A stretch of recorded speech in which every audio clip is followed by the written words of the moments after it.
জুলাই আমি ছাত্রলীগ এবং পুলিশের সন্ত্রাসী হামলায় আহত হয়েছি এবং হাসপাতালে চিকিৎসা নিতে গিয়ে 23 জুলাই আমাকে ডিবি পুলিশ হাসপাতাল থেকে তুলে নিয়ে গিয়েছিল এবং সেখান থেকে আমাকে 3 দিন গুম রেখে তারপরে ডিবির পুলিশ 4 দিনের রিমান্ডে নিয়েছে, রিমান্ডে নির্যাতন করেছে, এরপরে জেলখানায় প্রেরণ করেছে।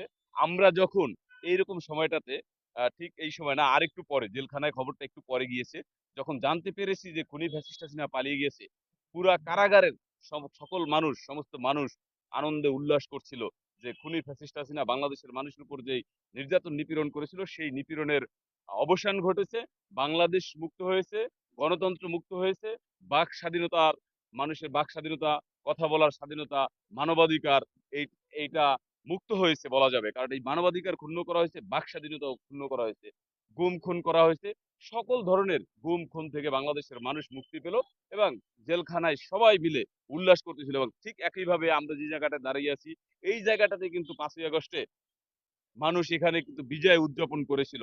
তো আজকের দিনটা 5ই আগস্টের দ্বিতীয় বর্ষ পূর্তি, এই দিনটাকে আমরা স্মরণ করি দুইভাবেই, একইভাবে বিজয়, আবার একইভাবে আমাদের অনেক শহীদ, অনেক ভাই কিন্তু এই জুলাইয়ে শাহাদাত বরণ করেছে। প্রায় 1500 ভাই শাহাদাত বরণ করেছে, যাদের মধ্যে বাংলাদেশ জাতীয়তাবাদী ছাত্র দলের 142 জন সহযোদ্ধা শাহাদাত বরণ করেছে।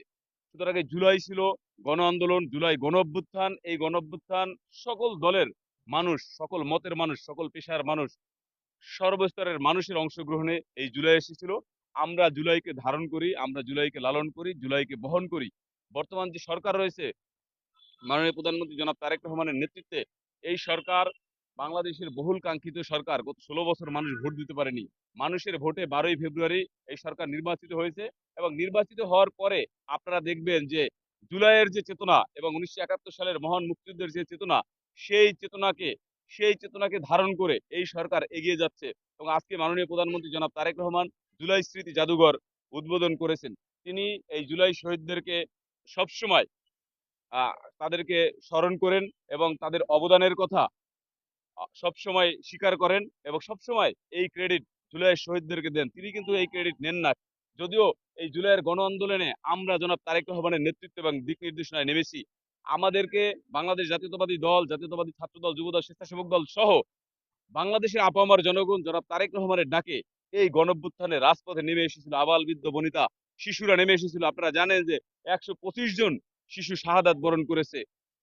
আহ, সন্তানরা যখন রাজপথে আন্দোলন করেছে, শিক্ষা প্রতিষ্ঠানে আন্দোলন করেছে, ঠিক তখনই তাদের বাবা মায়েরা ওই আন্দোলনে নেমে এসেছে। সুতরাং আমাদের জুলাইয়ের দ্বিতীয় বর্ষ পূর্তি উপলক্ষে আজকে আমাদের এই কর্মসূচি, আমরা র্যালি করব, একই সাথে র্যালি শেষে আমরা একটা পরিচ্ছন্নতা কর্মসূচি করব। এই জন্য যে বাংলাদেশ গত 16 বছর একটা ফ্যাসিবাদী আবর্জনায় যুক্ত ছিল। খুনি ফ্যাসিস্ট হাসিনা ছিল বাংলাদেশের জন্য একটা আবর্জনা, একটা ময়লা।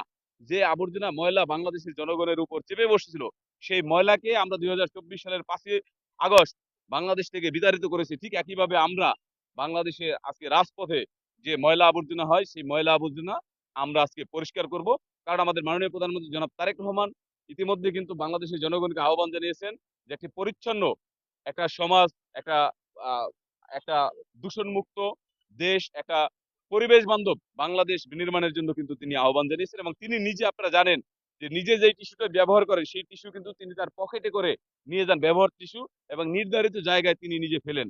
এটা রাস্তা দিয়ে হলো, তার জনসমাবেশ হলো। সুতরাং এইটার মাধ্যমে বোঝা যায় যে বাংলাদেশের প্রধানমন্ত্রী এই দেশকে বদলে দেওয়ার জন্য আপ্রাণ চেষ্টা করছেন। তিনি এই দেশকে, দেশের পরিবেশ যেন সুন্দর থাকে, পরিচ্ছন্ন থাকে, মানুষ যাতে গাছ লাগায় সেজন্য কিন্তু মানুষকে তিনি উদ্বুদ্ধ করছেন।